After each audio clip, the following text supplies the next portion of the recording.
2023, ça sera l'année de l'IA générative. Vous savez, ce sont ces programmes d'intelligence artificielle qui vont se nourrir d'absolument tout ce qu'ils vont observer autour d'eux, d'aller puiser en ligne et puis de générer.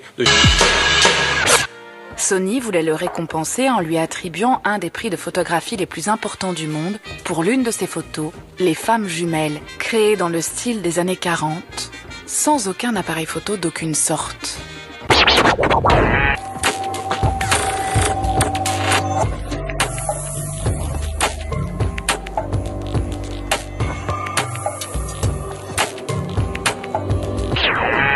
Je ne pense pas que tout, ni même une grande partie de ces emplois va disparaître.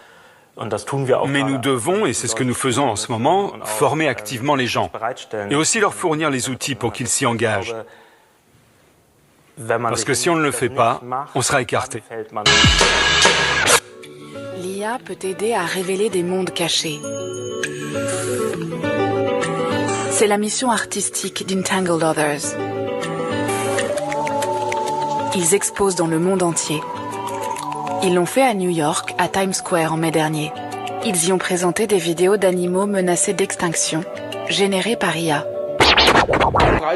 Prenez des domaines entiers du design, ou écoutez la musique de fond jouée dans les grands magasins, ou encore regardez une grande partie des illustrations qui sont imprimées un peu partout. À l'avenir, tout ça sera créé par une IA. Et bien sûr, une grande quantité d'emplois du secteur culturel disparaîtront. Il faut nous y préparer dès maintenant. DragGAN est l'un de ces outils. Au moment de l'interview, il n'est pas encore sur le marché.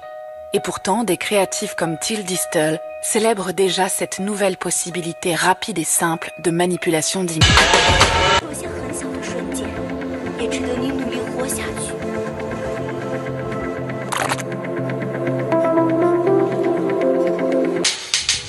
Les œuvres sont impressionnantes et on reste sidéré devant cette tempête d'images immersives. En revanche, ce qui est quasiment laissé de côté, ce sont les controverses sur les mécanismes de surveillance ou les applications discriminatoires. On le voit tout de suite, il y a des suivis de l'Allemagne ou encore de l'Espagne. Ce qu'il faut regarder ici, c'est qu'il y aura bien sûr pas mal d'opportunités, mais bon, il faut quand même se préparer parce que, ça risque de bouleverser pas mal de choses, cette intelligence artificielle. Je pense que tu pourrais m'en montrer un peu plus. Cela devrait être possible. D'abord, je te filme rapidement.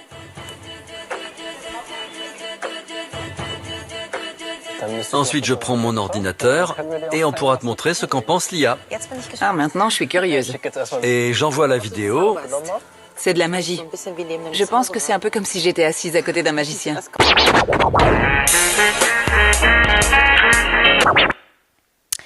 Entre l'homme et la machine, qui est le véritable magicien ? Bonjour à toutes, bonjour à tous et bienvenue sur notre table ronde. Je pense que le ton est donné. Sur notre table ronde, du coup, sera sur l'intelligence artificielle dans le secteur culturel et artistique. En effet, ce sujet est devenu inévitable dans l'actualité. Il nous a paru d'autant plus indispensable de le traiter aujourd'hui au prisme du secteur culturel, qui est en pleine mutation et va devoir se réinventer pour s'adapter à cette nouvelle ère numérique. C'est la raison pour laquelle cette table ronde tentera aujourd'hui d'apporter des réponses à la question suivante. En quoi l'intelligence artificielle redéfinit-elle les processus de création artistique, les rôles des artistes et la propriété intellectuelle ? Mais avant toute chose, qu'est-ce que l'intelligence artificielle ? Eh bien, nous avons directement posé la question à ChatGPT, l'intelligence artificielle générative de la société OpenAI, et voici sa réponse.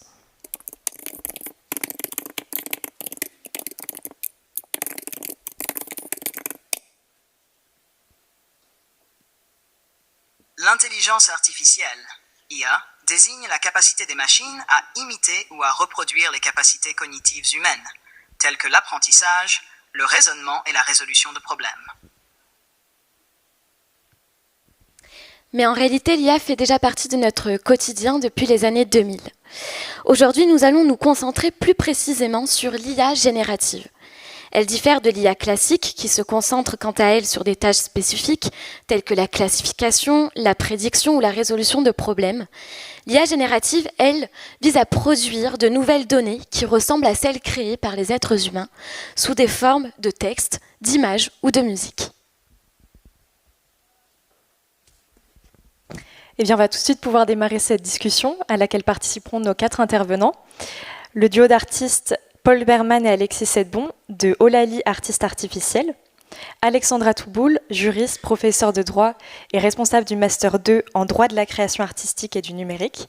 Et enfin Christophe Hugon, conseiller municipal à la ville de Marseille, délégué à la transparence, l'open data, le système d'information, le numérique municipal, le numérique responsable et la transition numérique.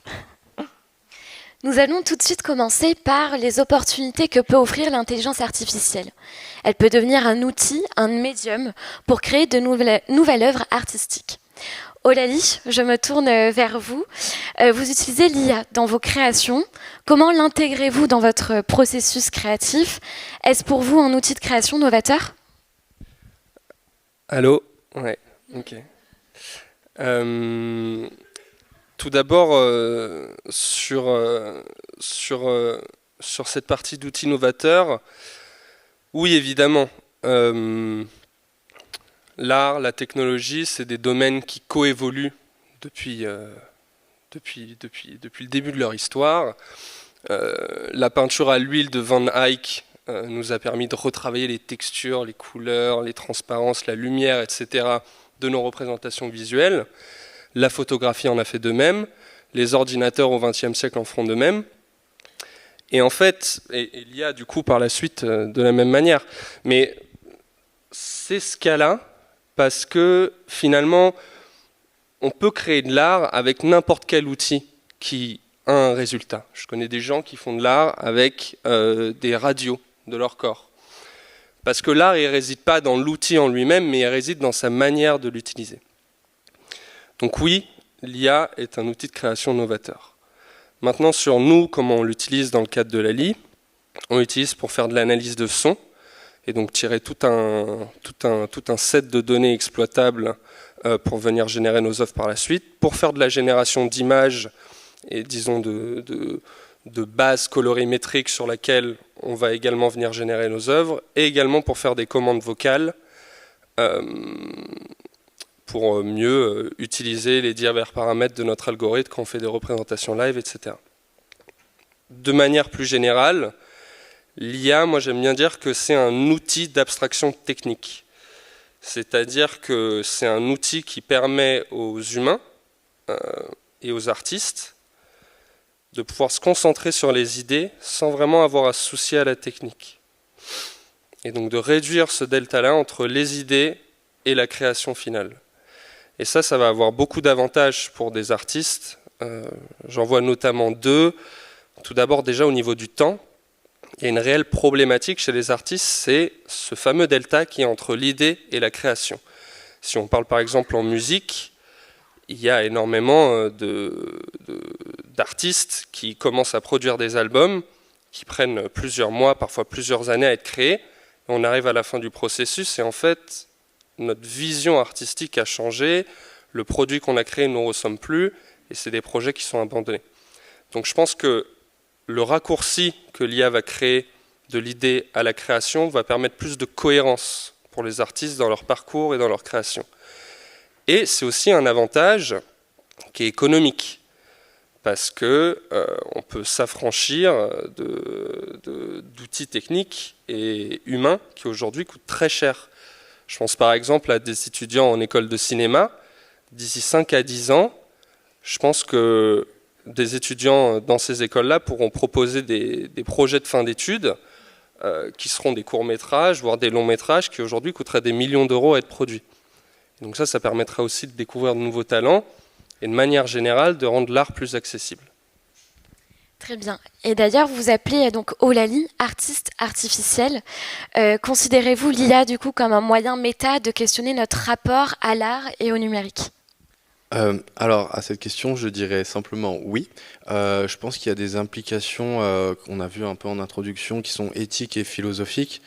Déjà, pour reprendre un peu l'IA au sens large, c'est souvent des modèles qui sont basés sur des données, donc qui sont dans le cadre de l'art, souvent humaines. Donc il y a cette question de la propriété intellectuelle, parce que je ne sais pas si quel est votre rapport à l'IA, mais je pense que sur les réseaux sociaux, on voit notamment pas mal de reprises de contenus existants d'artistes avec leur voix modifiée, etc. Donc il y a vraiment cette question aussi de propriété intellectuelle. Et donc l'art et la technologie aussi, comme on l'a dit Paul, qui évoluent d'une manière assez similaire, qui se répond. Et donc va falloir voir aussi comment la société adopte cette technologie au travers des acteurs politiques et industriels notamment. On va prendre cet exemple de la musique parce que je pense que ça parle à beaucoup de gens, mais il y a notamment des modèles d'IA qui sont directement basés sur des artistes, donc qui sont entraînés sur toute la discographie d'un artiste et qui vont permettre à d'autres gens de s'approprier entre guillemets l'art d'une personne. Et il y a aussi l'abstraction du processus. Ce qu'il faut savoir, c'est que dans l'IA, en fait, il y a des familles de modèles, et dans la plupart des modèles qu'on utilise aujourd'hui, en fait, on ne sait pas exactement comment l'IA traite la donnée pour avoir cet output final.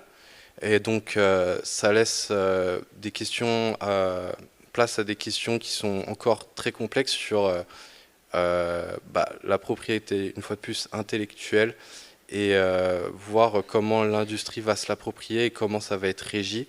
Et je pense que ça aussi augmente le pouvoir de création, et donc voir aussi comment ça va se limiter au travers de tout ça, et comment on va pouvoir le cadrer, parce que ça peut vite partir dans tous les sens, et c'est déjà le cas. Et je pense qu'on en saura plus avec les intervenants qui suivent. Et voilà. Mais d'ailleurs, nous avons vu donc dans la vidéo introductive que l'IA a suscité pas mal d'inquiétudes, de grèves, etc. En ce qui vous concerne, Eulalie, comment percevez-vous l'essor de l'utilisation des IA dans la création artistique de manière générale? Est-ce que vous avez peur d'être un jour remplacé par l'IA en tant qu'artiste? C'est une très bonne question, parce que c'est une question qui vient toucher réellement des sujets de fond. Dans le sens où, moi, il y a quand même un certain rapport à la réalité ici. Par exemple, sur cette question d'avoir peur. Moi, j'aime bien le soleil, j'aime pas vraiment la pluie, mais je vois pas vraiment en quoi ce que cette opinion va venir changer à la fatalité qu'un jour il va pleuvoir. L'IA, elle est là. Donc voilà, est-ce que vous aimez bien la pluie? Est-ce que vous avez peur de l'IA? Je remets en question l'utilité de se poser ce genre de questions, parce que je pense que plutôt de savoir si on veut se satisfaire du monde dans lequel on vit, il faut plutôt se poser les questions de comment est-ce qu'on va s'articuler autour de cette réalité, comment est-ce qu'on va s'y adapter, quelles couches on va venir rajouter dessus pour pouvoir évoluer tout simplement. Toujours sur cette question de remplacement, je voulais prendre quelques exemples historiques. Tout d'abord avec la photographie.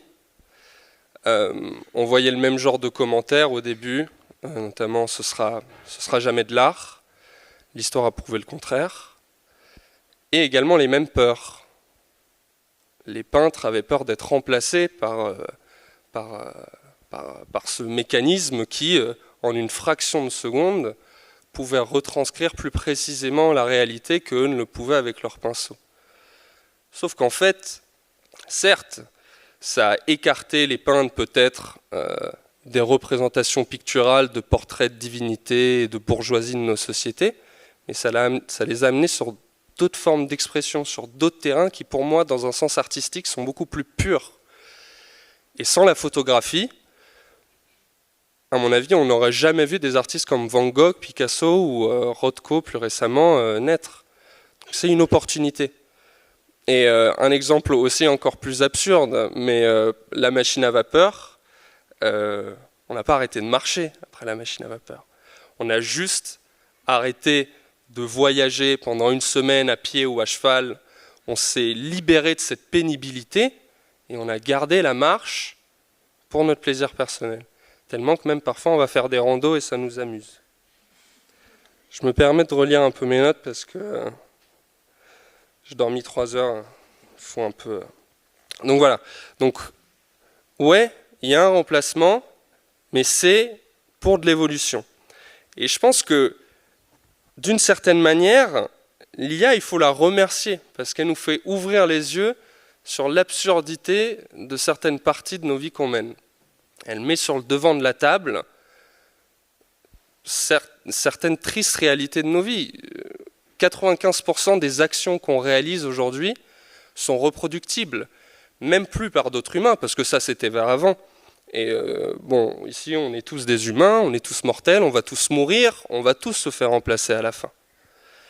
Mais c'est même plus par d'autres humains, là c'est par des bouts de cuivre qui sont soudés les uns entre les autres, et qui voilà, on ne sait pas vraiment trop comment, arrivent à faire des choses similaires à ce que nous on fait. Et pourquoi est-ce qu'il y a ça? C'est parce que, à mon sens du moins, mais on n'utilise pas assez dans notre quotidien la plus-value qu'on a en tant qu'humain. C'est-à-dire ressentir des émotions, sourire quand on voit un bébé, comprendre le présent à travers nos sens et imaginer le futur. Et je pense que, voilà, tout comme cette idée de photographie, etc., l'IA nous met ce truc-là en face de nous et nous fait nous poser des questions sur quoi est-ce qu'en fait on doit se concentrer, où est-ce qu'on a de la plus-value en tant qu'humain. Et donc voilà, dans le domaine de l'art, et je suis désolé, peut-être je m'éternise un peu, mais l'IA, ça permet de faire de la reproduction nouvelle de choses qui sont déjà existantes. Et je pense que là aussi, et donc même changement que la photographie, que la machine à vapeur, etc., mais ici dans des sphères beaucoup plus larges. Et je pense que pour les artistes, c'est également une opportunité pour aller vers des choses et travailler vers des choses qui sont beaucoup plus intéressantes. Reprenons l'exemple de la musique. Dans la musique devient commerciale au moment où il y a cette espèce de recette qu'on utilise en boucle et en boucle et en boucle et en boucle et en boucle. On a tous des exemples en tête, je ne peux pas pointer certains artistes du doigt, mais quand on fait ça, on n'utilise même plus la musique pour son aspect créatif, mais simplement pour son aspect commercial. Le truc, c'est qu'il y a des vrais artistes qui travaillent là-dedans et qui n'ont même plus de place d'artistes dans ce milieu-là, qui sont de simples exécutants. Voilà, Gazo, on sait comment on mixe sa voix, voilà, je vais la mixer pareil sur 3 albums d'affilée. Ok.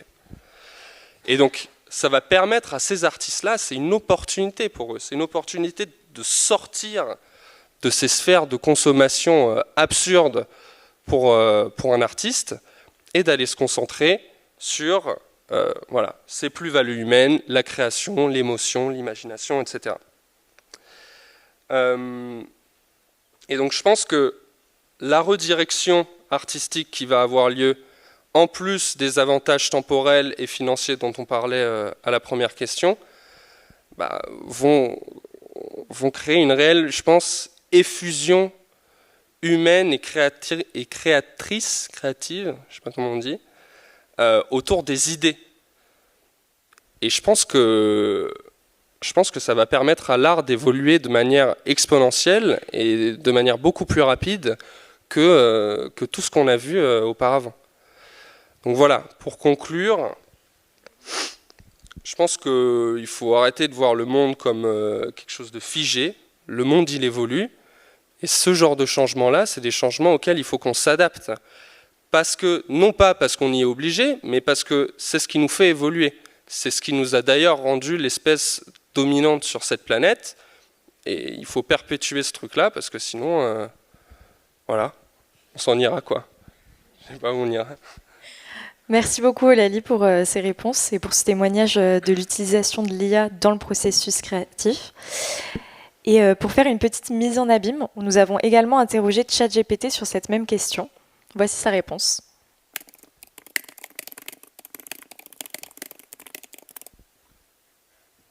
La peur de l'IA remplaçant les artistes est compréhensible, mais elle peut aussi être un peu exagérée.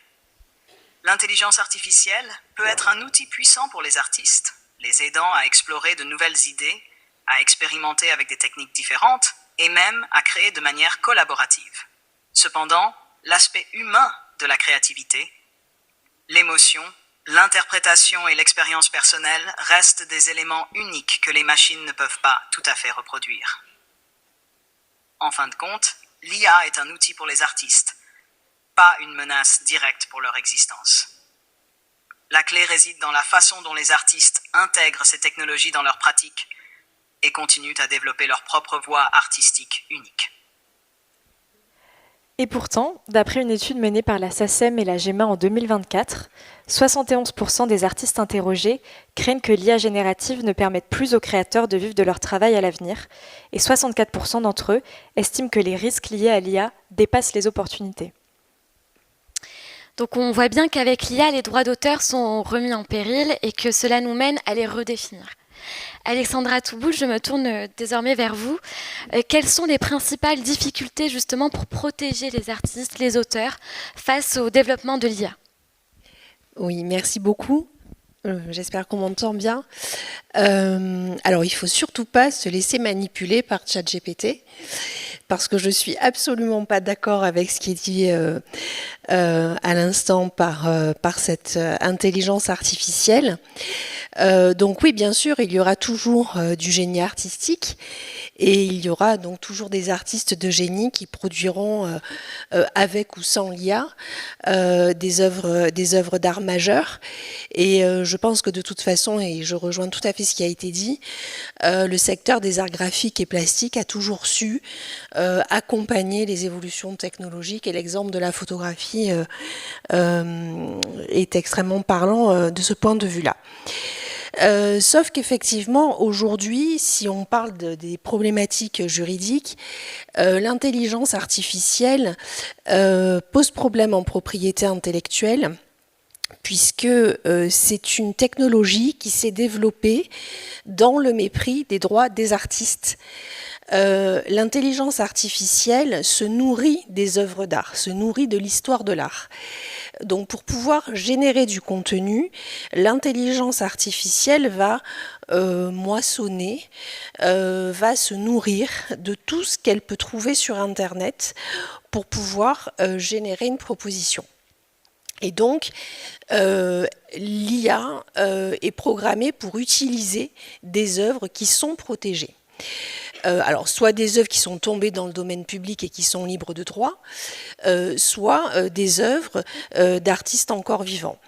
Donc, ces systèmes d'intelligence artificielle se sont développés au mépris des droits des artistes, comme d'ailleurs YouTube, par exemple, où toutes ces plateformes ont pu se développer au départ sans demander les autorisations aux artistes et sans verser de rémunération.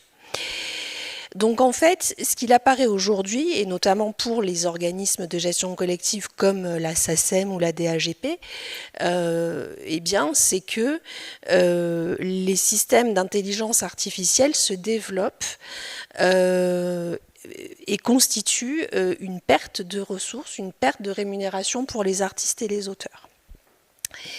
Alors, juridiquement, il faudrait que tous les fournisseurs, les concepteurs de systèmes d'intelligence artificielle demandent des autorisations aux artistes pour que leurs œuvres soient utilisées par le système d'intelligence artificielle pour générer du contenu. Sauf que l'Europe souhaite que on rattrape notre retard dans ce secteur. Et de façon tout à fait discrète, en 2019, on a adopté une directive. Et dans cette directive, il y a une exception de fouille. Et cette exception a été introduite pour permettre aux concepteurs de systèmes d'intelligence artificielle d'utiliser les œuvres protégées sans autorisation des auteurs. Donc c'est l'exception de fouille. Donc aujourd'hui concrètement, les fournisseurs peuvent mettre au point des systèmes d'intelligence artificielle sans avoir à demander l'autorisation à la SACEM pour utiliser de la musique, à la DHGP pour utiliser des œuvres d'art graphique et plastique, et ce donc dans tous les secteurs et les domaines artistiques. Alors pour rester sur cette exception de fouille, 2019 pour l'intelligence artificielle, c'est de la préhistoire.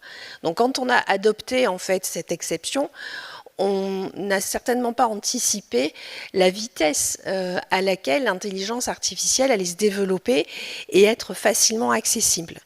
Et on est en train là de se rendre compte de l'impact que cela a dans le secteur artistique. Et donc c'est la raison pour laquelle les sociétés de gestion collective comme la SACEM par exemple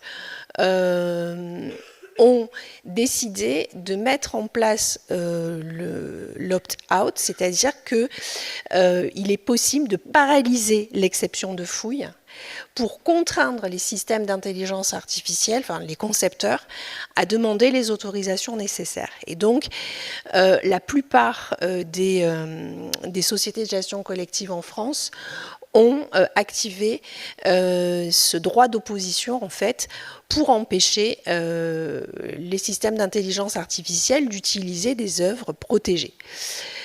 Sauf que c'est extrêmement difficile à mettre en œuvre, déjà parce qu'il faut que l'intelligence artificielle fasse le tri pour identifier les œuvres qu'elle ne peut pas utiliser.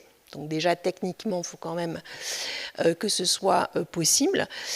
Et surtout parce que aujourd'hui, ça va changer. Les concepteurs d'intelligence artificielle n'ont pas d'obligation de transparence. Donc en fait, ChatGPT, par exemple, n'a pas l'obligation de divulguer les œuvres qui sont utilisées pour pouvoir proposer ces contenus. Et on le sait, juridiquement, la question de l'intelligence artificielle, elle se traite principalement au niveau de l'Union européenne. Le 13 mars dernier, les députés européens ont adopté la première loi sur l'intelligence artificielle au monde, ayant pour but d'encadrer son développement et notamment de prévenir les risques. Est-ce qu'il y a véritablement un écart entre les autres puissances économiques et l'Union européenne à ce niveau juridique? Et est-ce qu'il ne faut pas craindre un frein à l'innovation en légiférant trop sur ces intelligences artificielles et un écart par rapport aux autres puissances économiques? Alors non, il faut légiférer sur les intelligences artificielles. Il y a des intelligences artificielles qui sont malveillantes. Il y a des intelligences artificielles qu'on n'a pas nécessairement envie en tant qu'être humain de voir se développer. Donc il y a des problèmes éthiques qui se posent. Donc il y a acte et une bonne chose en fait. En tout cas, ça montre la volonté de vouloir légiférer sur ce point. Après, on peut discuter de la façon dont le législateur européen s'y est pris pour appréhender l'intelligence artificielle. Après, bien sûr, il y a des différences entre les pays, il y a des divergences, ne serait-ce qu'en droit d'auteur. Cela étant dit, on voit que par exemple aux États-Unis, on est en train de discuter une loi à propos des deepfakes, dont ça montre quand même qu'il y a une prise de conscience de vouloir encadrer certaines pratiques. Donc on n'aura jamais une réglementation unique au niveau mondial. Voilà, il y a des pays qui sont très divergents sur le type d'IA qu'ils ont envie de voir développer, qu'on peut refuser en Europe, parce qu'on a des valeurs et des droits fondamentaux sur lesquels on ne veut pas céder. En tout cas, pour revenir à la question des droits d'auteur, aujourd'hui, ce qui se passe avec le développement de l'IA, c'est qu'on peut considérer que l'IA se développe au mépris des droits des artistes. Et du coup, donc, comment la législation, selon vous, pourrait-elle encadrer l'utilisation de l'intelligence artificielle dans l'art? Vous avez parlé du coup de la demande des autorisations, mais est-ce qu'il y aurait d'autres moyens également pour protéger les artistes? Alors aujourd'hui, les sociétés de gestion collective et les principaux syndicats d'artistes essaient justement de récupérer la mainmise sur l'utilisation des créations. Donc l'idée c'est de revenir au principe élémentaire du droit d'auteur français, c'est que pour pouvoir utiliser une création, il faut une autorisation et il faut une rémunération, puisqu'aujourd'hui, ce qu'il faut bien comprendre, c'est que toutes ces IA génératives utilisent gratuitement des contenus protégés et les artistes ne sont pas rémunérés sur les contenus qui sont proposés par l'intelligence artificielle. Donc là, il est extrêmement important que les artistes se mobilisent pour pouvoir défendre leurs sources de rémunération. Ça, c'est le premier point. Et le deuxième point, les artistes doivent aussi effectivement se préoccuper de la menace sur l'emploi artistique. Parce que il est certain qu'il y a par exemple, je ne sais pas moi, des différents métiers qui sont menacés. Je lisais un communiqué d'une association des voix off. Donc oui, ils sont très inquiets pour l'utilisation des voix off dans la publicité, par exemple. C'est très facile de remplacer ces métiers par l'intelligence artificielle. Il y a aussi de fortes inquiétudes chez les artistes-interprètes. Le SFA, c'est le syndicat français des artistes, a mis en garde les artistes sur des clauses de contrat qui sont en train de circuler, où en fait les artistes céderaient leur droit à l'image et le droit de pouvoir utiliser leur image par l'intelligence artificielle dans d'autres projets audiovisuels. Donc oui, il y a des inquiétudes qui sont quand même avérées dans ces secteurs d'activité. Alors ça, la problématique de l'emploi, du remplacement de l'homme par la machine, c'est beaucoup plus général et j'ai pas la prétention de donner la solution. Par contre, effectivement, je pense qu'il faut soumettre l'intelligence artificielle aux fondamentaux de la propriété intellectuelle, donc demander l'autorisation pour pouvoir utiliser la création. Je vous en prie. Oui, non. Et l'autre question de la qualité d'auteur et de la protection du contenu qui est généré par l'IA, c'est une autre thématique centrale en propriété intellectuelle. Très bien, merci beaucoup Alexandra Touboul. On voit bien du coup que l'intelligence artificielle est d'autant plus prise au sérieux par les pouvoirs publics. Je ne sais pas si vous le savez peut-être, mais depuis le 19 septembre 2023, l'ex-première ministre a instauré le premier comité d'intelligence artificielle générative qui vise à, je cite, adapter la stratégie nationale pour l'IA, à contribuer et éclairer les décisions de gouvernement et faire de la France un pays à la pointe de cette révolution technologique. Ce comité est divisé par secteur et un groupe spécifique sur l'impact de l'IA dans le secteur culturel a été créé. Ce groupe est constitué de 5 experts et travaille sur les potentialités de l'IA au service de la création et de l'accès à la culture, de l'évolution du régime juridique permettant de protéger les droits d'auteur et droits voisins tout en développant l'intelligence artificielle, la fiabilité de l'information, la valorisation des œuvres et des contenus culturels français et francophones, et enfin, pour travailler sur l'impact de l'intelligence artificielle sur les métiers créatifs, la chaîne de valeur et la formation. Et justement, en écho à cette initiative, nous allons tout de suite pouvoir enchaîner sur le rôle des pouvoirs publics dans la régulation autour des IA. Christophe Hugon, vous êtes conseiller municipal au pôle numérique de la ville de Marseille. Comment la question des intelligences artificielles est-elle abordée au sein de la ville de Marseille ? Qu'est-ce qui a été mis en place ou va être mis en place pour rendre l'utilisation de l'intelligence artificielle plus éthique, notamment dans le secteur culturel ? Oui, bonjour. Bonjour, merci tout d'abord pour l'invitation et félicitations pour avoir réussi à donner ma délégation dans son entièreté, qui est particulièrement longue. Mais elle est longue, ça a une histoire. Au début, elle était assez courte et elle s'est prolongée sur les 3 dernières années parce qu'il faut savoir qu'à la ville de Marseille, c'est la première fois qu'une politique numérique est mise en place et qu'on a réellement un élu dédié à ça. Et au fur et à mesure que finalement les responsabilités quand j'ai été mise en responsabilité, j'ai voulu mettre en place des politiques publiques, eh bien, il a bien fallu faire évoluer des arrêtés et en créer de nouveaux qui n'existaient pas sur ces thématiques. Alors, ça concernait la cybersécurité, ça concernait la transformation des métiers, la médiation, etc. Et aujourd'hui, en fait, ces transformations d'année en année continuent et avec l'arrivée notamment de l'IA. Alors je ne pense pas prolonger ma délégation avec élus à l'IA parce que ça fait de fait déjà partie de cette délégation de pouvoir du maire, c'est comme ça que ça fonctionne dans les collectivités locales. Et la question a été comment aborder ce sujet de l'IA avec une approche, on va dire, un minimum éthique, mais surtout une attention sur le travail des agents, le rapport avec le public et aussi, finalement, le côté protection des données. Alors pourquoi? D'abord, je vais commencer par ça, parce que la première chose qui s'est passée avec l'arrivée de ChatGPT, ça a été les agents qui se sont dit « super, toutes les tâches un peu bêtes qu'on me demande de faire, rédiger des notes, etc., je vais les simplifier. Je vais donner ma valeur ajoutée humaine dont on parlait tout à l'heure, c'est-à-dire ce qu'il faut qu'il y ait dans cette note et qui n'existe pas, est-ce qu'on me demande.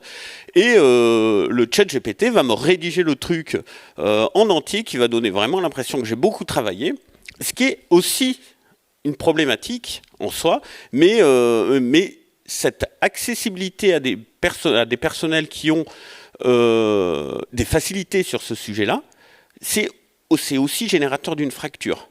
Ça ressemble à la fracture numérique qu'on a connue au début, que ce soit à la ville, etc. Ça n'a pas été la première problématique, n'a pas été la disparition des métiers, mais plutôt la création de super agents qui sont en capacité d'utiliser ces nouveaux outils et de produire finalement de l'information en quantité industrielle.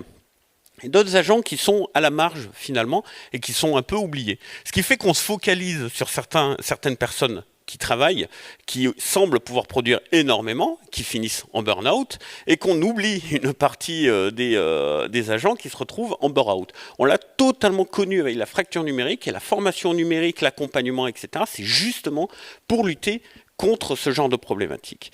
Une autre problématique qui se pose vis-à-vis de cette surproduction, qu'on a connu aussi avec la fracture numérique, c'est assez intéressant, c'est la prolifération de l'information.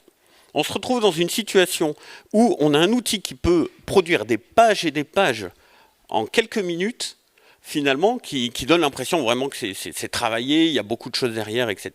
De l'autre côté, on a des gens qui peuvent donner ces pages et ces pages à une intelligence artificielle en lui disant « résume-moi ça en 10 phrases », et finalement, on cumule une quantité industrielle d'informations inutile qui pourrait déjà être abrégé finalement dans ces 10 phrases.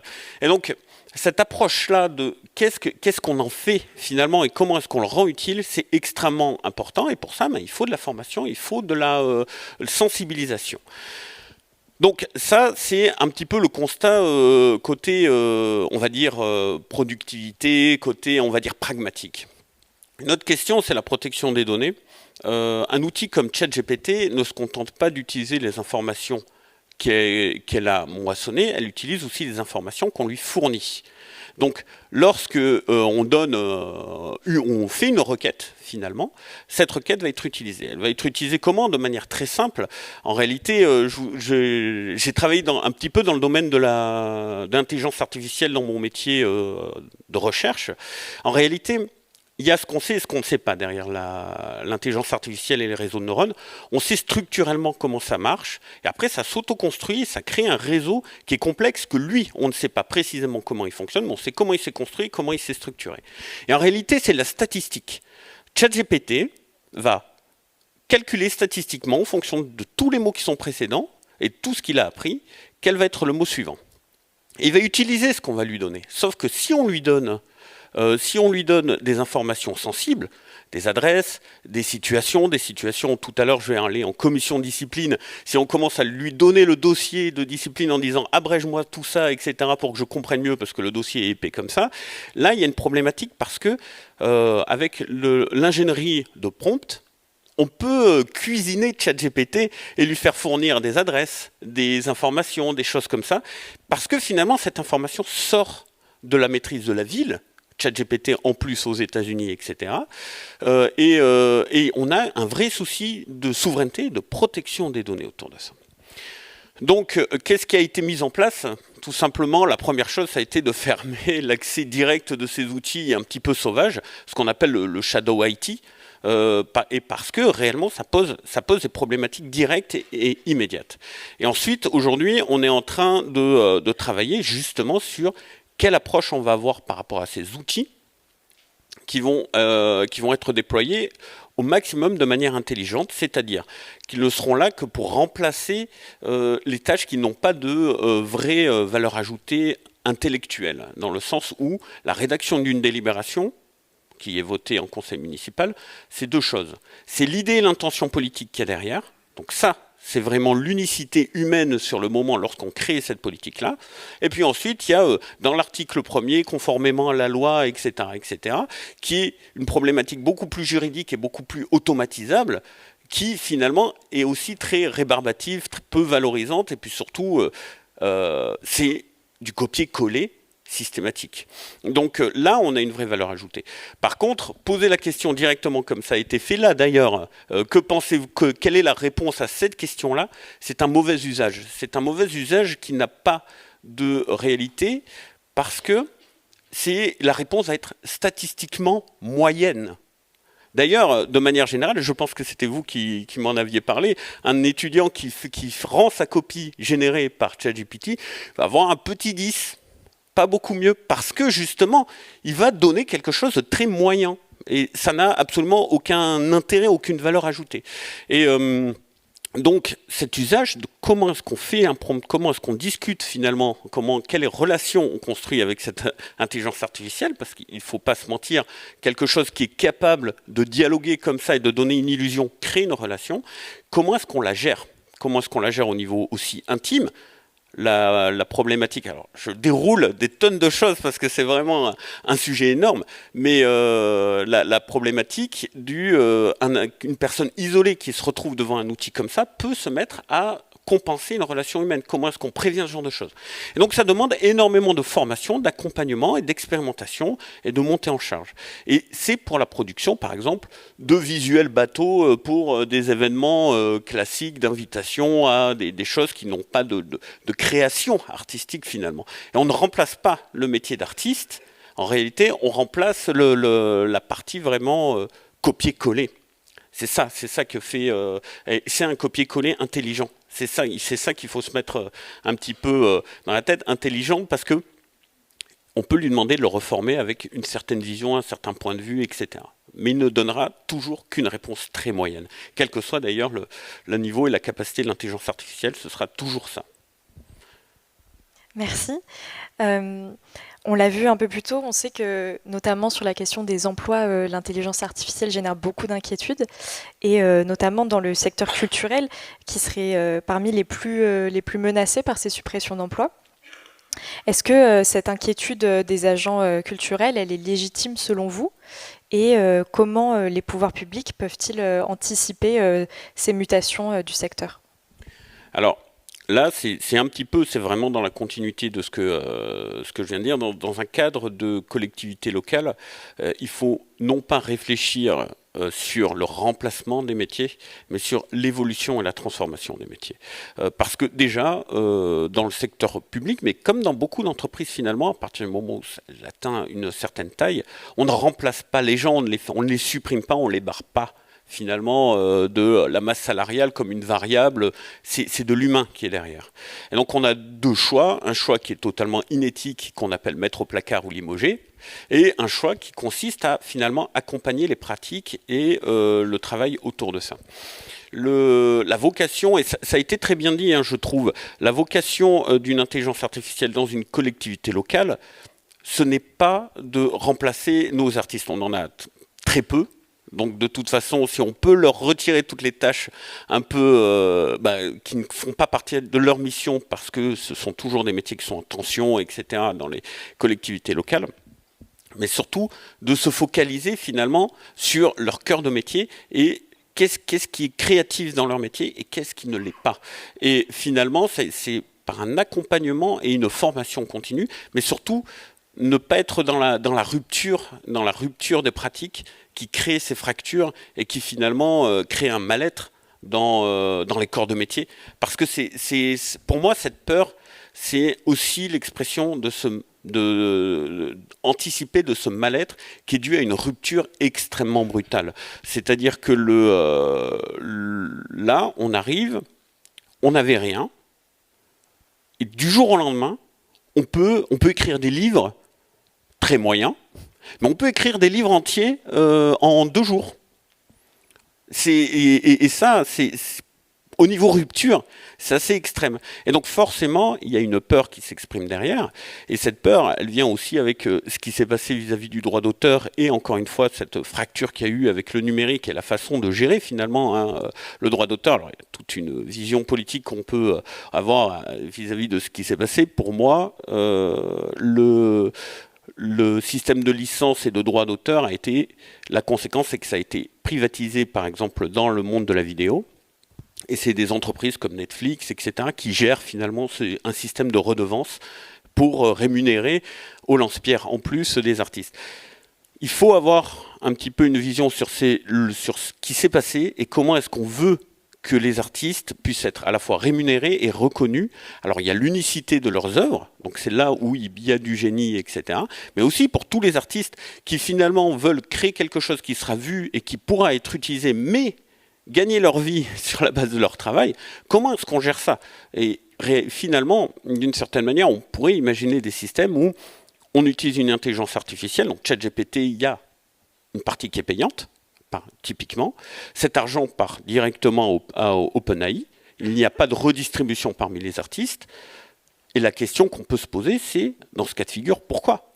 Et pourquoi pas, finalement? Si on veut produire quelque chose de moyen sur la base d'un outil qui génère des images, etc. On sait que ça ne remplacera pas un artiste dans le sens où il n'y aura pas l'unicité, ça sera un produit moyen, mais pourquoi est-ce que les artistes qui sont à l'origine de cette moyenne, on va dire, ne seraient pas rémunérés? Pourquoi ne pas imaginer un système qui est comme ça et laisser courir encore un système de licence privée, finalement, non légiféré? Et je pense que la question, elle est réellement là. Et c'est cette question-là qu'il faut se poser plus que le remplacement des métiers. C'est comment est-ce qu'ils se transforment et dans quel cadre est-ce qu'on veut, quelle société numérique on veut demain, dans une société numérique dans laquelle l'IA existe déjà. Les IA, les LLM, la création c'est 2016. La rupture qu'il y a eu 2019, 2020, 2021, c'est l'utilisation en masse de données pour créer ChatGPT, etc. Mais ce sont des choses qui existent depuis un certain temps. Donc il est peut-être temps aussi de se reposer des questions vis-à-vis de ce qui s'est déjà passé autour du droit d'auteur. Et sur cette question de l'accessibilité de la formation que vous évoquiez plus tôt, elle est évidemment très importante. À ce propos, est-ce qu'on peut déjà parler d'un enjeu de démocratisation autour des intelligences artificielles et comment rendre accessible l'IA générative afin d'éviter cette éventuelle fracture donc? Est-ce que c'est simplement une question de moyens ou est-ce que ça dépend d'autre chose aussi? Alors, pour moi, dans ces questions-là, il y a une question à la fois de culture et d'éducation populaire. En fait, tout se joue ici, c'est-à-dire que lorsque, à la ville de Marseille, on a une politique de médiation numérique qui est de plus en plus forte et on y va de plus en plus. Et les réflexions qu'on entend extrêmement souvent dans le numérique, c'est « Ah, c'est pas pour moi » et se mettre en retrait. Et donc, finalement, il y a vraiment un mur qui existe entre le numérique et ceux qui sont inclus et ceux qui s'autoconsidèrent comme en incapacité de s'inclure, mais sur des a priori. Et je pense que le travail se fait à partir de ça, parce que l'utilisation de ChatGPT est déjà extrêmement accessible. On vient de le voir, cet exemple-là. Alors, j'en fais pas la promotion parce que pour moi c'est pas une solution, c'est pas la solution, c'est pas la façon dont il faut s'y prendre, mais peu importe. On est déjà dans une situation où numériquement c'est extrêmement accessible. La question qui se pose, c'est pour en faire quoi, comment et qui l'utilise, qui ne l'utilise pas, etc. Et donc typiquement, avec la CNIL, on intervient au sein des écoles, auprès des familles et des enfants pour les usages numériques. Les usages numériques en général. Les usages numériques, alors ça a beaucoup parlé de harcèlement, ça a beaucoup parlé d'usage des réseaux sociaux, etc. dans ce cas-là. Mais je pense qu'il faudra aussi, dans cette éducation populaire, parler de la relation avec l'IA. Parce que, encore une fois, si on demande à l'IA de répondre à des questions, on va dire, de cours, pour faire simple, hein, pour vraiment simplifier, ça va donner des réponses qui sont souvent très moyennes. Par contre, si on utilise l'IA comme une assistance à structurer sa pensée, ce que j'ai déjà fait sur des articles scientifiques ou ce genre de choses, c'est-à-dire structurer la pensée, avoir des lignes, enlever la page blanche, etc.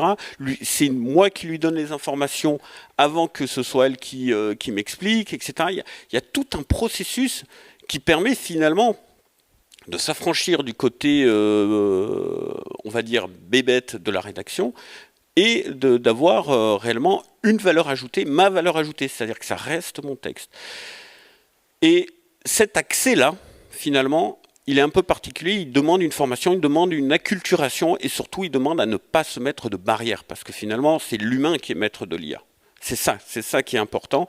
Et pour y arriver, pour que ce soit accessible à tous, il faut une éducation populaire aux pratiques numériques, en général, et pour le sujet qui nous regarde aujourd'hui, aux intelligences artificielles en particulier.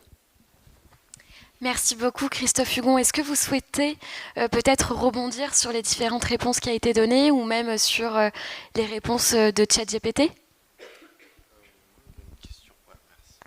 J'aurais une question pour vous, monsieur. C'est par rapport...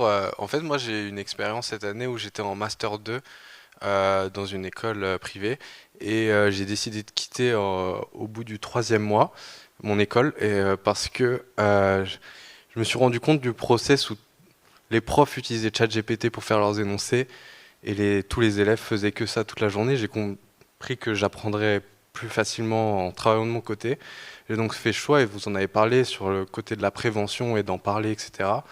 Mais est-ce que c'est déjà des sujets où on prend des décisions plus concrètes sur ce contrôle, entre guillemets, de justement l'utilisation de l'IA au sein de l'éducation? Parce que pour moi, honnêtement, c'était une expérience insupportable de voir tout le monde parler que au prisme ChatGPT, vraiment par le prisme ChatGPT. Et voilà, je voulais savoir, vous l'avez évoqué brièvement, mais moi je trouve que c'est un sujet hyper important et en savoir un peu plus. Oui, alors d'abord, je pense que vous avez eu raison. Ça, je vous le dis tout de suite. Pour moi, si le cours et les réponses au cours, c'est ChatGPT, il y a une extension qui permet de faire parler ChatGPT à ChatGPT. Ça va plus vite. Mais dans l'absolu, je pense que lorsqu'on en est à rédiger ses énoncés et ses cours avec ChatGPT et accepter les réponses qui sont produites par ChatGPT, sachant que ce n'est que statistique et très moyen, comment aller plus loin vis-à-vis de ça? Eh bien, d'ailleurs, ça a été évoqué par vous aussi, c'est un outil pour se remettre en question. Est-ce qu'il y a vraiment une valeur ajoutée moyenne? Alors, je ne sais pas quel cours vous suivez ou quel master, mais peu importe. Quelle est la valeur ajoutée moyenne que je donne là-dedans? Quelle est la réflexion et quelle est l'autonomie intellectuelle que je mets là-dedans?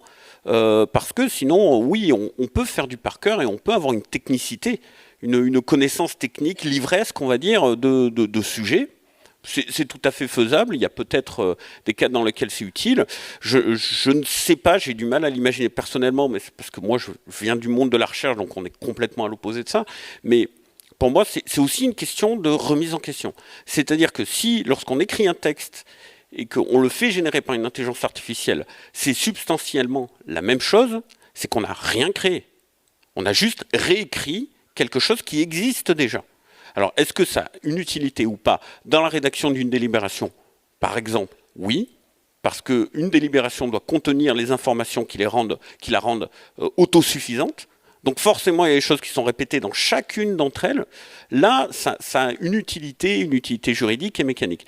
Je ne sais pas, dans le domaine artistique, par exemple, pour faire une affiche publicitaire, Pourquoi pas? Parce que de toute façon, c'est déjà beaucoup des choses répliquées selon des modes, selon des tendances, et on se focalise beaucoup plus sur la neuroscience et la connaissance cognitive, finalement, de la relation à l'image, que sur la création artistique qu'il peut y avoir dedans. Même si parfois, il y a certaines choses qui sont assez belles et très artistiques dans le monde de la publicité, mais on va dire que c'est pas la moyenne. Pour créer des œuvres qui sont finalement présentées, qui sont mises en galerie, sauf si le sujet c'est l'intelligence artificielle elle-même, si c'est juste ce qui est pondu, ça n'a aucun intérêt. Alors pour moi, comment dans l'éducation on met entre guillemets un coup d'arrêt vis-à-vis de ça? La première question qu'il faut se poser, c'est est-ce qu'on forme des gens qui doivent être techniquement capables de restituer des choses? Dans ce cas-là, c'est l'usage par les étudiants qui pose problème, mais l'usage par les profs, de toute façon, c'est des choses copier-coller, donc j'ai un peu envie de dire pourquoi pas. Maintenant, si l'objectif c'est de créer une autonomie intellectuelle et surtout une unicité, c'est-à-dire une pluralité de pensées divergentes, hein, c'est un petit peu ça, c'est ça la valeur. L'humain n'est pas une moyenne, contrairement à l'intelligence artificielle. Là, il y a une remise en question profonde à faire, et pour ça, il y a des comités d'éthique, il y a voilà, il y a un projet, on va dire, d'université peut-être à mettre en place autour de ça. Après, c'est pas compétence-ville, mais c'est un point de vue très personnel, on va dire. Merci beaucoup, merci pour cet échange très intéressant. On a bien vu que donc finalement la collaboration est tout de même nécessaire entre les différents acteurs dans le secteur culturel, artistique, juridique et les experts en IA pour garantir son utilisation éthique et inclusive. L'IA peut offrir des opportunités pour enrichir la création artistique ou notre expérience culturelle, mais son déploiement doit être guidé notamment par les pouvoirs publics à travers des principes de responsabilité et de valeurs humaines. Pour terminer, nous avons une petite surprise. Nous allons vous diffuser un extrait de Eulalie, de leur œuvre. Et puis, juste après, nous allons vous laisser la parole pour que vous puissiez poser toutes vos questions. Eulalie, juste avant, est-ce que vous pouvez nous en dire quelques mots sur comment vous, justement, créez vos œuvres artistiques et visuelles? Sur le concept derrière Eulalie. Excusez-moi. Eulalie, c'est une question qu'on s'est posée assez profonde sur la vision de l'art qu'on a envie d'avoir et de transmettre. Donc, on s'est demandé qu'est-ce que c'était une œuvre d'art. Et on a vu deux prismes par lesquels on pouvait répondre à cette question. Tout d'abord, celui de l'artiste. L'œuvre d'art est un moyen d'exprimer une émotion, une idée ou un propos qu'il a à l'intérieur de lui à travers différents médiums, que ce soit une musique, ou une peinture, ou un poème, etc. Et de l'autre côté, on a le prisme du spectateur. Et lui, il va appréhender l'œuvre sous une autre manière, il va en faire l'expérience à travers ses sens, et cette expérience-là, elle va venir générer en lui des nouvelles émotions, ça va être un réel miroir qui va lui permettre de créer en lui une certaine introspection, on va dire. Et l'objectif qu'on voulait créer fort de ce constat, c'était de créer un moyen pour le spectateur d'augmenter son expérience. Et le moyen qu'on a trouvé, c'est de transposer des œuvres d'un médium à un autre, Eulalie étant de la musique vers ce qu'on appelle la sculpture vivante, qui est ce champ de particules 3 dimensions et digitales qui évolue au fur et à mesure de la musique, pour permettre aux spectateurs non seulement de faire l'expérience de la musique à travers l'ouïe, mais également à travers la vue. Et donc voilà, Eulalie, je ne vais pas expliquer dans le détail comment ça fonctionne, mais voilà l'objectif derrière ce projet. L'ambition qu'on a est cette dernière, et ça se décline sous deux formes, soit sous des formes d'œuvres d'art, où par exemple, si vous avez une musique préférée, vous pouvez la mettre dans un tableau et voilà, l'afficher chez vous. dans votre salon, dans vos toilettes, vous voulez. Ou alors, c'est des performances live, comme ce qu'on fait ici à Marseille ce soir, avec un collectif qui s'appelle Le Bruit qui court, et qui cherche à faire des événements musicaux inclusifs pour des personnes handicapées, et notamment des personnes malentendantes. Merci beaucoup. En effet, vous pouvez, juste après la soirée des JCC, aller au Makeda pour justement voir Eulalie en live. Donc voilà, merci beaucoup. Oui, allez-y. Je vous en prie. Juste rebondir pour faire un petit lien avec la propriété intellectuelle d'une question qu'on n'a pas abordée. C'est la question de savoir si, par exemple, cette création que vous avez diffusée est susceptible ou non d'être protégée par le droit de la propriété intellectuelle. C'est une autre question majeure qu'on se pose. Est-ce que le contenu qui est généré par l'IA est protégeable par le droit d'auteur? Alors la difficulté, en fait, je vais faire un petit résumé. La difficulté qui se pose, c'est que on a un principe implicite en propriété intellectuelle. Et ça, là-dessus, je pense que toutes les législations sont en harmonie sur ce point. C'est que seule une personne physique, seul un être humain a la capacité intellectuelle et motrice de créer une œuvre d'art. Et toute la propriété intellectuelle est construite autour de l'idée fondamentale que le créateur est forcément un être humain.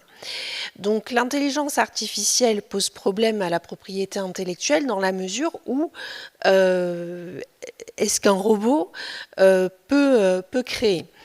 Donc le robot peut créer, oui, sur le plan technique, mais en tout cas en propriété intellectuelle, on ne peut pas attribuer la qualité d'auteur à la machine. Alors, en droit français, on a déjà eu cette question à propos de la photographie.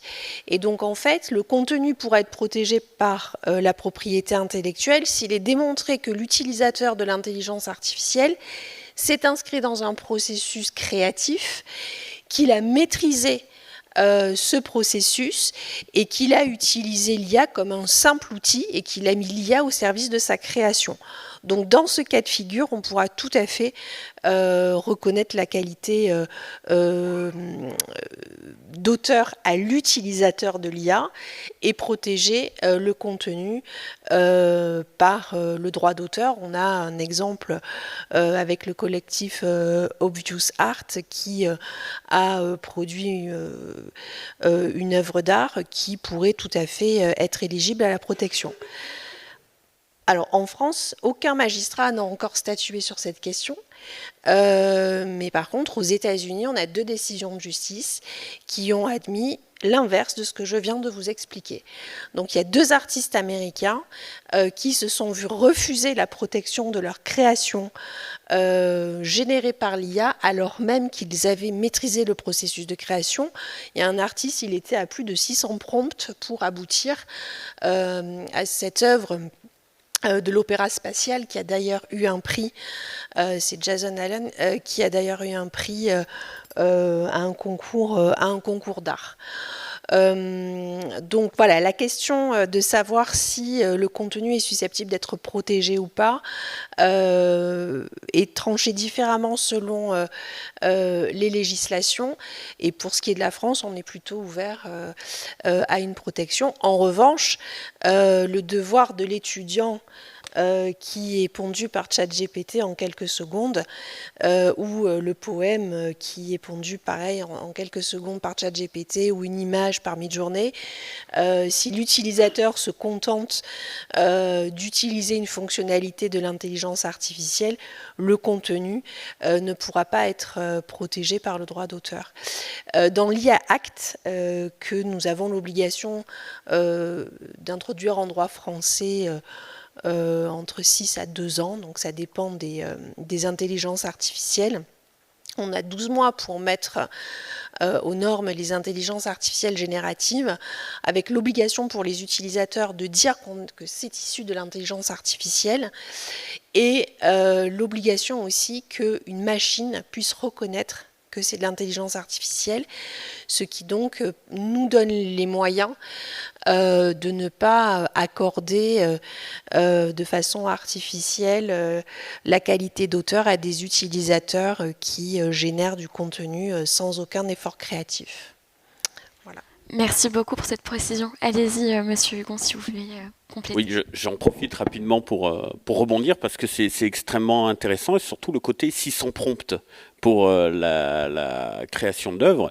Et justement, j'aimerais parler d'une anecdote. C'était une étudiante qui voulait justement faire un devoir et elle avait vraiment des difficultés. C'était quelque chose de rédactionnel. Et donc, qui vient me voir et qui me dit oui, j'y arrive pas du tout et tout. Est-ce que tu peux m'expliquer comment utiliser ChatGPT là, parce que sinon ça va pas le faire.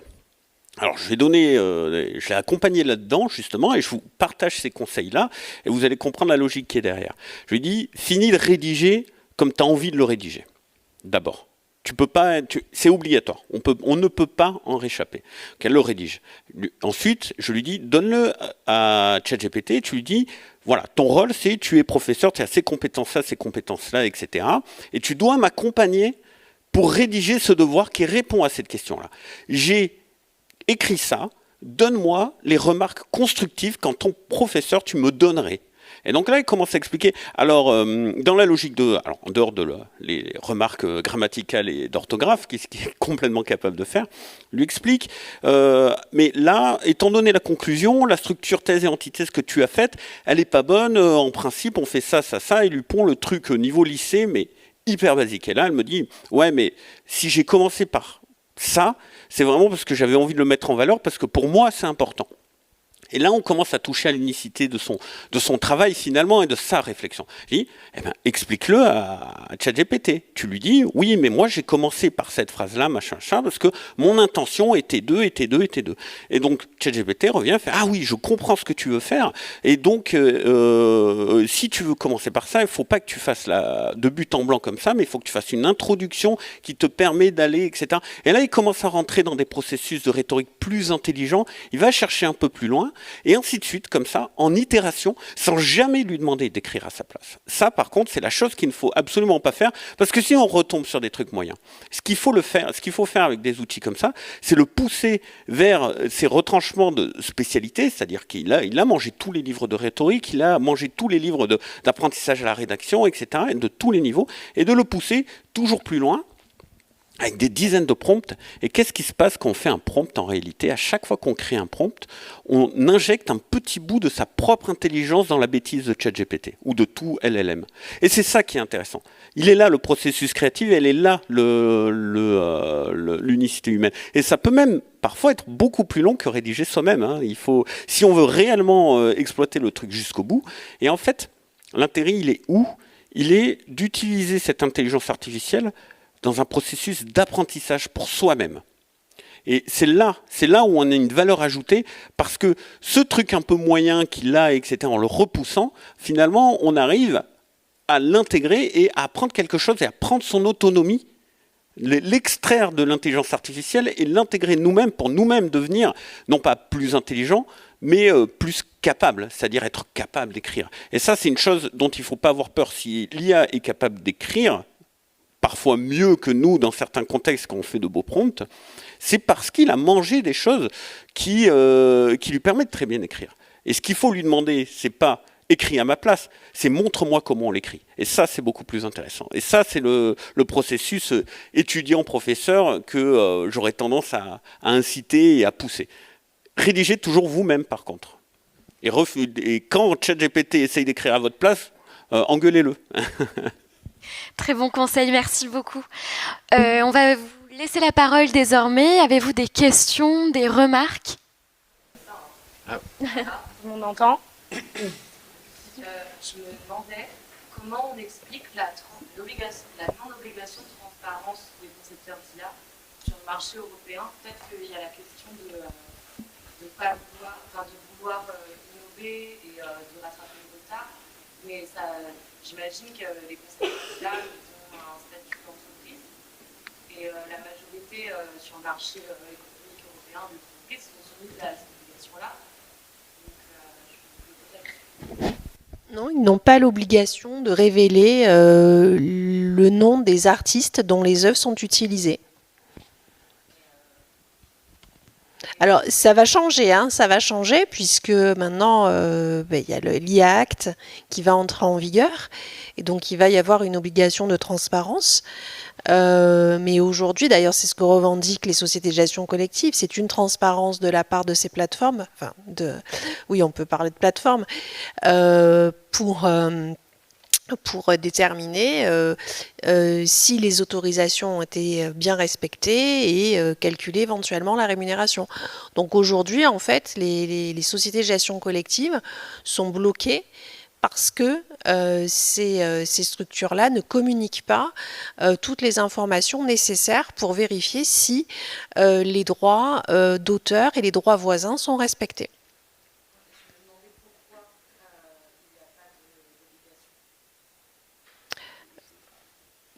Pourquoi ? Parce qu'on ne l'a pas créé juridiquement, elles n'ont pas cette obligation en fait de communiquer ce qui est utilisé, les rouages en fait de la machine. Mais la question c'est comment est-ce qu'on en est arrivé là, ou alors comment on en est arrivé là ? On en est arrivé là, c'est comme toutes ces plateformes qui se sont développées le monde artistique est toujours en réaction à ce que YouTube fait, à ce que TikTok fait, à ce qu'Instagram fait et à ce que l'intelligence artificielle fait.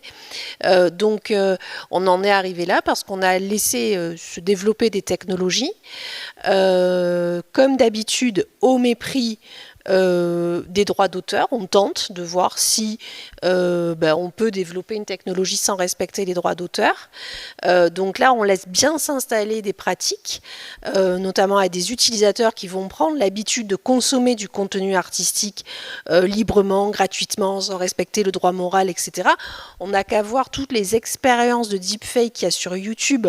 Vous prenez un artiste et à côté, vous mettez IA et vous avez plein de propositions. Il y a Angèle qui avait d'ailleurs fait parler d'elle qui avait repris en fait, elle avait fait un playback avec sa voix IA. Voilà, donc en fait, on a toujours des initiatives sur les réseaux qui sont réalisées sans se poser la question du droit d'auteur. En tout cas du respect du droit d'auteur français, parce que souvent ce sont des structures étrangères. Et voilà, il y a un temps de réaction, le temps que les sociétés de gestion collective, le temps que le monde artistique réagisse, le temps que le législateur réagisse. Et voilà, donc voilà comment ça s'installe et comment ces pratiques se développent.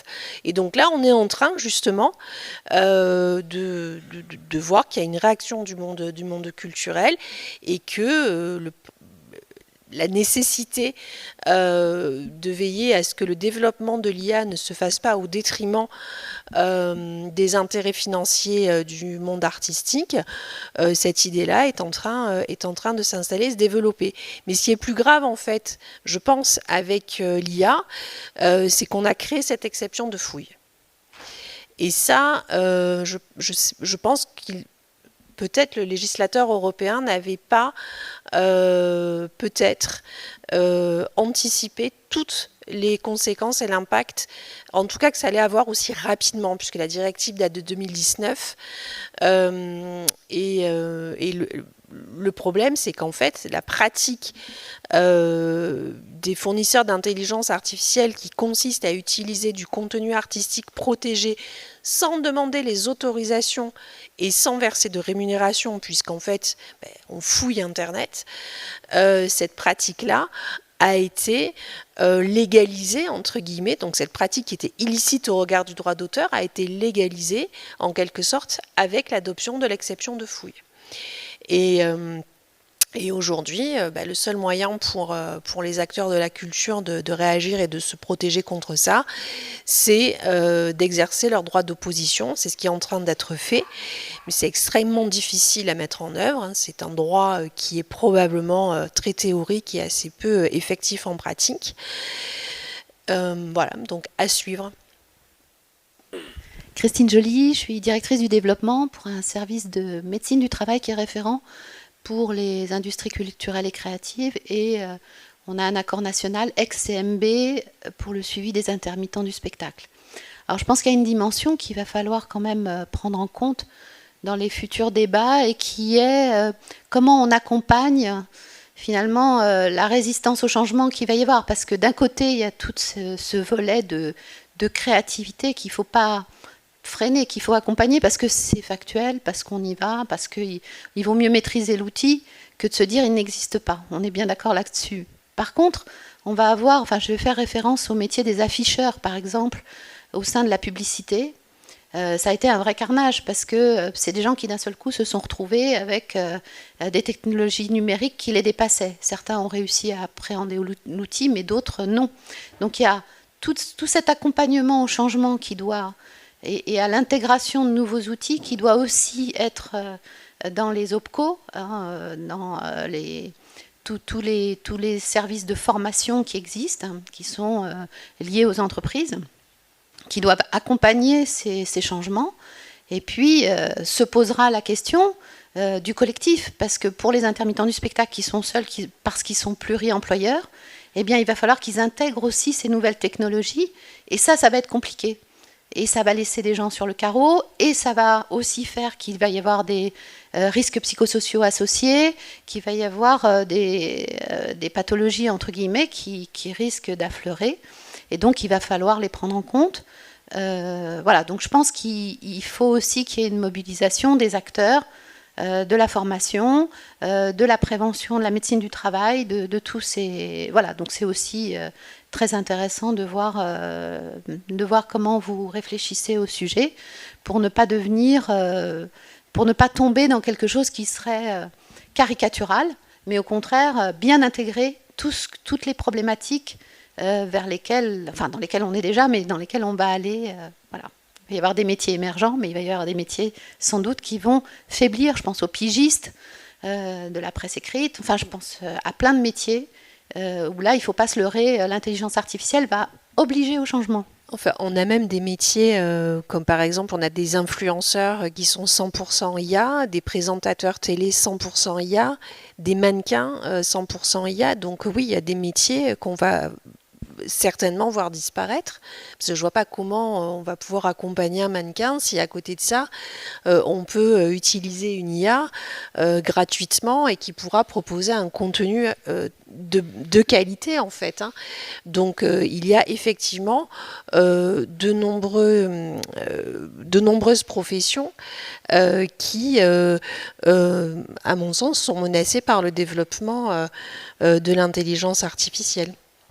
Et vis-à-vis des formations et de la résistance au changement, c'est un sujet qui est très difficile parce qu'aujourd'hui, la technologie et l'innovation va beaucoup plus vite que l'évolution humaine. Il y a jusqu'à maintenant toujours eu un petit peu de transition. Le remplacement de la peinture par la photo, par exemple, ça mettait des années, etc.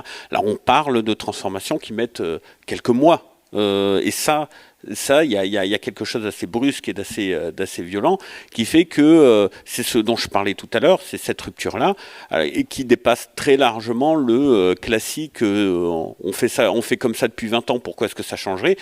On n'en est pas là. Là, on est vraiment dans des situations où, grosso modo, dans les métiers qui sont un petit peu en tension d'une certaine manière, où il y a vraiment besoin, il y a beaucoup de concurrence, on peut se retrouver dans des situations où on dit, dans 3 mois, soit tu sais le faire, soit on passe à autre chose, quoi. Et ça, comment accompagner là-dedans? Alors dans les collectivités, c'est entre guillemets plus facile parce qu'on on peut mettre en place des services d'accompagnement, on peut faire des transitions artificiellement entre guillemets, c'est-à-dire ne pas transformer tout d'un coup, mais faire des expérimentations, etc., et puis attendre le renouvellement du personnel. On peut gérer parce que c'est une énorme machine de 20 000 personnes, mais on peut quand même le gérer. Dans le quotidien, justement, des intermittents du spectacle, etc., où c'est des plus petites cellules, c'est beaucoup plus brusque et il y a réellement, moi je pense que là il y a un besoin finalement de se fédérer, de faire face un petit peu ensemble vis-à-vis de ça et vis-à-vis de cette transformation. Et ça ressemble un petit peu à ce que je disais par rapport à la fracture numérique. C'est un petit peu ce qui s'est passé d'ailleurs à la fracture numérique. C'est que dans un monde concurrentiel à l'extrême, certaines personnes vont être en capacité en quelques mois de de s'intégrer là-dedans et d'être même d'exceller, et d'autres vont se retrouver complètement sur le carreau et éventuellement sans possibilité de transformation, de reconversion, parce que l'IA sera dans beaucoup d'endroits, exactement comme le numérique. On a vécu dans les années 2000-2010 cette période où à partir de 50 ans, on ne pouvait plus retrouver d'emploi. L'une des raisons pour lesquelles c'était ça, c'est parce que l'informatique était partout et que c'était la tranche d'âge qu'on avait complètement exclue de la révolution numérique. Donc on va revivre ça. On va revivre ça, j'en suis convaincu, et on va revivre une période où on va dire, oulala, à partir d'un certain âge, il ne sait pas utiliser l'intelligence artificielle, c'est sûr, tous les a priori, tous les trucs comme ça. Donc oui, il y a un vrai sujet. Il y a un vrai sujet et il y a un choix de société à faire aussi là-dedans. Comment est-ce que dans les métiers, on accueille l'évolution et comment est-ce qu'on veut la vivre ensemble? Et là, il y a quelque chose de très humain finalement à réfléchir autour de ça, au-delà il y a une nouvelle technologie qui arrive, on va être performant, quoi. Merci. Je me questionne quant à la posture qu'on se doit d'adopter face à cet outil qu'on sait aujourd'hui extrêmement polluant. Comment on peut intégrer cet outil qui est, je pense, d'une certaine manière essentiel et qu'on ne peut plus vraiment contourner, et en même temps garder en tête que c'est un outil qui a un impact, une empreinte carbone qui est absolument catastrophique, ce pourquoi aujourd'hui on n'a pas de solution d'ailleurs. Alors, merci de poser la question, parce que dans la partie éthique, c'était réellement l'un des sujets. Ce qui se passe avec les intelligences artificielles aujourd'hui telles qu'elles sont faites, les LLM, elles sont faites avec beaucoup d'argent, et lorsqu'on a beaucoup d'argent, comment dire, on va se vers une certaine forme de facilité. C'est-à-dire qu'on utilise des gros data centers de GPU qui consomment énormément d'énergie, et on fait des datasets qui sont titanesques parce que ça coûte plus cher, mais c'est plus facile et on a les moyens. Et l'impact, il est là. Ça, c'est le premier impact, j'en parlerai après. Le deuxième, c'est aussi, on va chacun faire notre intelligence artificielle de notre côté, ce qui, d'une certaine manière, en fait, on répète l'impact environnemental d'un apprentissage qui est pour donner un résultat moyen et qui est substantiellement le même. Et donc là, par contre, c'est en train justement de s'arranger de ce côté-là, entre guillemets, parce qu'il y a des initiatives comme Hugging Face et justement des intelligences artificielles qui deviennent complètement ouvertes. Et ça, c'est intéressant parce que c'est un peu le bien commun numérique, comment ne pas recréer tout et recommencer à zéro. Ça, c'est extrêmement important parce que l'impact environnemental est très très fort à la fabrication du modèle. C'est extrêmement significatif. Donc si on crée le modèle 100 fois, c'est un peu stupide. Alors pour la petite histoire, à l'origine, le fait que les modèles soient ouverts, c'était un accident. C'est une fuite de données de Meta qui fait que Llama est passé public, et ensuite c'est devenu une politique de Meta qui s'est mise en opposition à OpenAI, qui avait commencé à faire de l'ouvert et qui maintenant a décidé de complètement se refermer. Et alors par contre, pour donner une idée, les derniers Llama donc, de Meta, c'est du 7 milliards de paramètres, 70 milliards de paramètres pour les très gros modèles, et OpenAI, c'est 13 fois 70 milliards. C'est-à-dire qu'ils ont 13 modèles différents spécialisés, c'est une technique un peu particulière, mais alors là, par contre, c'est une usine à gaz. Donc ça, c'est numérique en commun. C'est ne pas répéter, etc. Et ensuite, sur le côté volume, en fait, il faut savoir qu'avec du travail et avec du temps, on peut optimiser des modèles pour qu'ils soient beaucoup moins impactants. Mais quand je dis beaucoup, c'est disons que quand ils ont commencé à faire ça, sur mon ordi de gamer à la maison, j'ai installé mes propres intelligences artificielles. C'est ce que j'utilise d'ailleurs et dont je parle, c'est pour ça que je disais que ChatGPT, etc. Et les modèles comme Llama 3, 7 milliards de paramètres, qui est sorti il y a une dizaine de jours, fonctionne sur un MacBook Pro. On n'est plus dépendant d'énormes serveurs, etc. Donc la réflexion vis-à-vis de ça, elle est primordiale, elle est centrale, et il faut prendre conscience que vraiment, en fait, si il y a des solutions techniques à ça, c'est pas les solutions qui arrangent ceux qui ont levé des milliards, etc., qui veulent produire des modèles compétitifs très rapidement, mais ce sont des choses qui existent et qui peuvent exister. C'est ce qu'on appelle le fine-tuning. Finalement, c'est on réduit le nombre de paramètres parce qu'on les utilise intelligemment. C'est des travaux de statistiques, c'est des travaux de qualification, etc., etc. Mais c'est une question primordiale. Et effectivement, se casser un petit peu la tête pour mettre Oyama sur son ordi pour avoir son petit générateur de texte à la maison, par rapport à utiliser ChatGPT, l'impact, c'est entre 100 et 1000 fois. C'est ça la différence. Et là, on est encore face à une fracture. Là, je dis carrément, il faut savoir installer un Linux, il faut savoir utiliser du Python, etc., etc. Donc là, mais il faut voir que ces solutions existent et il faut faire attention à ce qui se raconte justement sur ça, parce que c'est un peu, ça double tranchant. C'est-à-dire que grosso modo, d'un côté, on nous dit ah là là, impact environnemental, etc., qui est complètement vrai.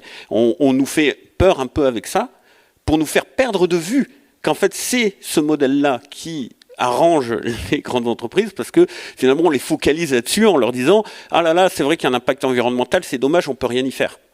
C'est substantiellement un mensonge. Je dis clairement. Techniquement, c'est clairement un mensonge. Merci beaucoup, merci à vous, public, pour votre attention et merci pour vos interventions très enrichissantes.